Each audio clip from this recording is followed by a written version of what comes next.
Now it's election season, and after the budget next week, the PM is expected to take us to the polls in early May. Right now, he's got his back against the wall. News poll have revealed that cost of living pressures and concerns over financial security is seeing working families peeling off the coalition's voter base. Just 29% of the 35 to 49-year-olds say they support the coalition, and that compares, or contrasts, I should say, with 44% support for Labor. Now, believe me, those figures will concern the government, as this is a demographic they've regularly held a lead over compared with their political opponents. And when you factor in the Liberal drubbing from last week's South Australian election into the mix, the fortunes for the government, they look very challenging, to say the least. But the factors in South Australia were actually very different, or were they? Well, the Wets, they dominated the Liberal government. Here, they were bereft of leadership and vision. The Premier was seen as insipid, uninspiring, barely up to the standard of a mid-level manager. And his government, well, it was scandal-plagued, and it was seen as weak and woke by normal people.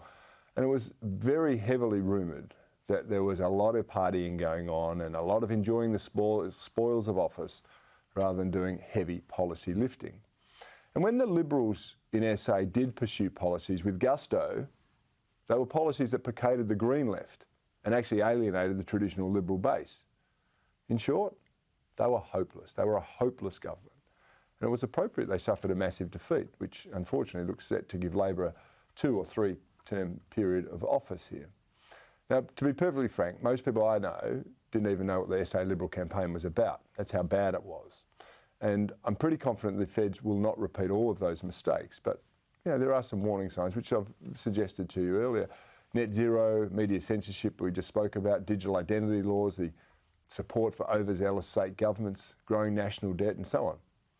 Labor too, though, have their problems, and they're quite significant, not least of all the dubious new ALBO that we've been introduced to, and the exposure of what appears to be a bullying culture within the party itself.